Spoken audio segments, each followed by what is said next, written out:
All right, thank you very much. Good evening, everyone. I am called Sosijo Ariko. I'm going to give you heads up or heads on our ML project, which is Babesiosis disease detection. So, without wasting time, let me dive into course itself. Those are the contents of the presentation. We have the introduction and so on. So without wasting time, I will go straight to the background and the introduction. So let me start maybe with a simple but sobering reality. So across rural Africa, livestock are dying from a disease that a trained AI system can detect in seconds. Yet the current diagnosis tools are failing farmers, veterinarians, and also leading to loss of animals of these farmers. So the existing AI or automated systems were built on what we call the classical computer vision techniques, for example, that is heuristic pixel referencing and morphological thresholding. So where these systems look for the parasite by comparing pixel brightness and also the shapes and based on the predefined rules. So maybe think of it like the way we program computers would be like, if you see a circular object of this size, this color, flag it as maybe a parasite and so on. Then, of course, these rules are human programmed, or a human gives these rules to the computer. So the computer outputs based on the rules or the predefined rules. So the appeal of these methods is that they are fast and cheap to run because they don't require powerful hardware, and they produce high positives, meaning they frequently flag healthy cells as infected. So in veterinary, for our case, in veterinary medicine, this doesn't favor farmers or the lab technicians themselves who are detecting these diseases, because by you detecting false positives here, meaning it leads to unnecessary treatment, wasted medication, which leads to loss of animals, leading to losses to farmers. So briefly, this is where our deep learning comes in, whereby whereby you're seeing there in our introduction that manual microscopic diagnosis of stains, smears resulting to it's subjective, it's slow, it's error prone, and babesiosis as a disease, if it is not timely or if not timely or accurately detected, it can lead to loss of lives. So here we came up with deep learning, mostly that is the convolutional neural networks that helps us to analyze these images. It has been actually used in most medical fields, whereby it has proven to be the best in analyzing images, and because it helps in faster detection, accuracy, and also scalable diagnosis. So the recent trend there is we have, of course, the deep learning CNN networks, which is transforming the medical image analysis by providing faster and reliable diagnosis compared to the traditional methods. Of course, traditionally, blood diseases required a trained microscope, a person who would sit down on a microscope to analyze and examine hundreds of cells under the microscope. So this process is actually slow and subjective and so on. So here comes the deep learning, that is the CNN, which changed everything completely through scanning hundreds of these cells in seconds and so on. So also we had the transfer learning with the limited data is one in medical AI. We face challenges of getting data sets actually, as proven by research. So therefore, using transfer learning enables us to use the predefined the models that are already existing to train our models, not from scratch. Then the problem statements, we have the domain application problem and the computational problem.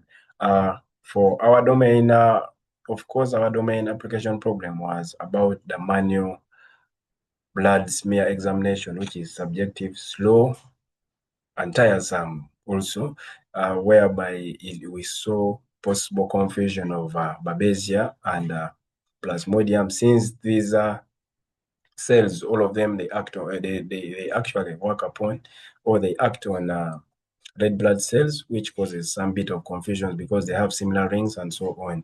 Then our computational problem was to develop an accurate multi-classifier to distinguish these products. So let's go next. The recent trends that we have, I think that's going back, sorry. The research questions, we have them there. For the interest of time, I think I should not read them. I've just projected them there. You can read through and see. Then, okay, let's get back.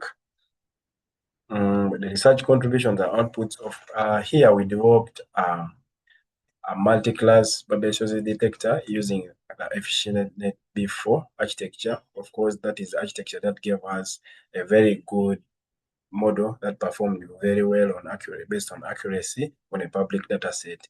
So to reduce the false positives, we had to build a robust negative cells of a healthy RBCs, the leukocytes, and the plasmodium. Remember, confusion was a bit there. So this helped us, this robust negative set helps reduce the false positives. So for the demo, I think that's the link. Since time is on my side, you can click through that link and see how we did the demo. Then for the methodology and the system architecture, we did the problem identification analysis, dataset acquisition and pre-processing. We did also model building, model testing, model validation, model training. Then finally, we packaged the model. As you saw the link in the previous slide, we had the model testing, how it was working. So the data set description and exploratory analysis. Of course, we got our public data test from that source. You're using that link there. It had 4 classes: Babesia, Plasmodium, RBCs, leukocytes, totaling to 12,387 images. So without wasting time, let me take you through the EDE analysis. Here, I start with the class distribution. The class distribution, here we had to check how samples are distributed, how these 4 samples or these 4 classes are distributed in the data set. So here we're able to see there was severe class imbalance, and therefore this can cause a model to be biased towards predicting RBCs, that is red blood cells, since they had the highest number of samples, which can miss or missing rare but clinical classes, for example, Plasmodium and also Babesia, since this is what we are actually detecting. Then on this side, we had also the imbalance ratio. Of course, here we had to check which class is suffering so much, where you see, based on the red blood cells, a Plasmodium was 10x above red blood cells. So this means it was underrepresented by over 10 times, as you're seeing from there. So this means Plasmodium will be rarely seen during model training, making it the hardest class to learn. So therefore, this would help us to come up with some adjustments. For example, therefore, we use mitigation strategies, for example, oversampling, undersampling, data augmentation, and also maybe class weighting, where you attach high weights to the minority class. For this case, Plasmodium and so on. So we also had image dimension distribution class, where by class actually, we also had to do this exploratory data analysis, because remember, images are not uniform in size. Therefore, it requires us to check through so that we can come up with image sizing and so on, whereby it can help us in normalizing them during model training. So for the interest of time, I think I cannot take you through all this, but this actually helped. The EDA results helped us on how or helped us to move through our data sets to see the loopholes, and therefore this would enable us to come up with a strong and robust pipeline for the data to be trained or for model training. Then the explainable AI and analysis, the gradcam heat maps are, of course, are used to visualize the regions where the model focuses on wind predictions. For this case, we use the confusion matrix, as I am going to explain in the coming slide, actually, where you're seeing model results and output. So therefore, whereby the model focuses on maybe the Meyer diagonal and so on. Then for the misclassified images, the curriculum will reveal everything as you'll see it in this next slide. So here, before maybe going to the model output and so on, let me talk model architectures. So here we did 12 architectures, because since we are three, each person had to do 4. Yeah, but for this case, since you had limited us on the number of slides, so we had to just display only 6 models around here with their architectures. So starting with the RESTnet, it uses the short cut connections that allow gradients to flow directly through the network, of course solving the vanishing gradient problem. So here it has multiple layers, as you see from there. So the image input, it takes to 224 by 224. The image passes through all those layers, and therefore we come up with what we call a fully connected layer with predictable probabilities of the 4 classes, that is Babesia, leukocyte, Plasmodium, and RBCs. On the other hand, we had the efficient net before. It also had multiple layers, actually, each with its different number of filters. Therefore, it's designed around the concept of compound scaling, where we scale the width, the height, and resolution together in a balanced way. And therefore, this gives us better results. So for the B4, for the efficient B0, it takes in input also of 224, as you're seeing there, passing through all those layers and comes up with a fully connected layer, which will display our probability classes. Then we have the efficient net B4. This is actually the scaled up version of the B04 architecture.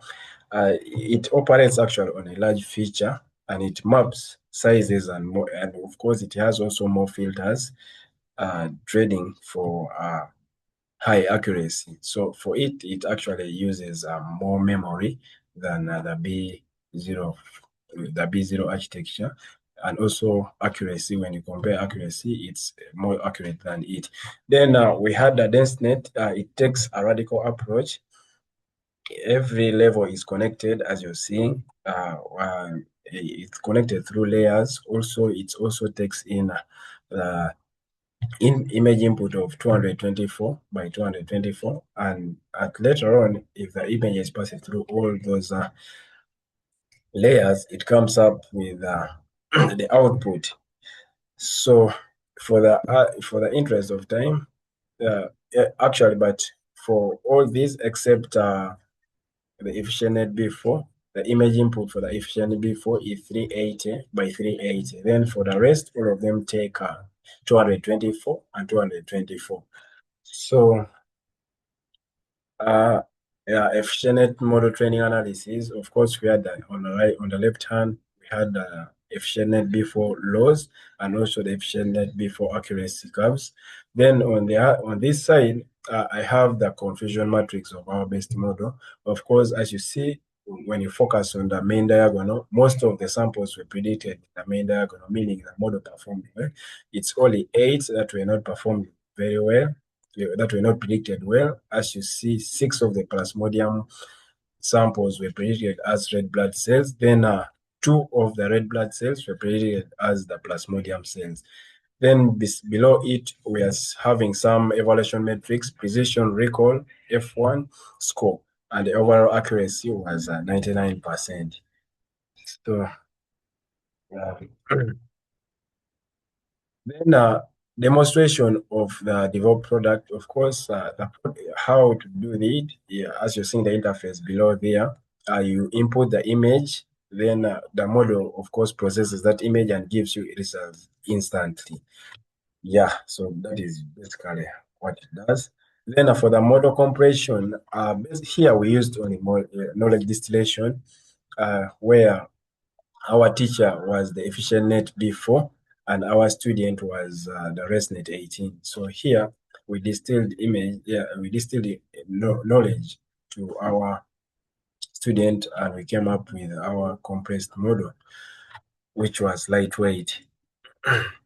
So the knowledge distillation results, we of course successfully distilled the knowledge from the before to the ResNet 18.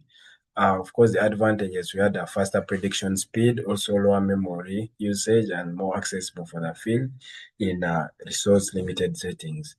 Those are the results below. The overall accuracy was 99.2%. And the other metrics are there, as you see. Then for the conclusions and limitations, of course, we developed the automated Babesiosis detection system using our efficient NetB4, which was one of the models that performed well.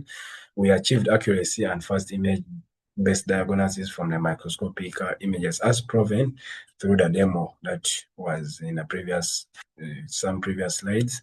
We also implemented a resource, a user-friendly interface using Gradio, and also successfully deployed it on a hanging phase. That's why you're seeing it's live, and so on. This demonstrates actually the potential of AI in the field of veterinary, whereby these veterinary doctors can use this AI to simplify their tasks in time and so on. Then the limitations, the model, of course, depends on the quality of the data set. That's why we had to do the EDE. Yeah, that is the EDA, in order to explore our data set and come up with a robust pipeline for model training. Then, of course, it requires only game-sustained microscopic images only. It's not validated yet for real-world deployment, but soon we'll do that. Then the performance may vary, but depending on the image quality. So with that, that's our references and so on. So thank you for listening.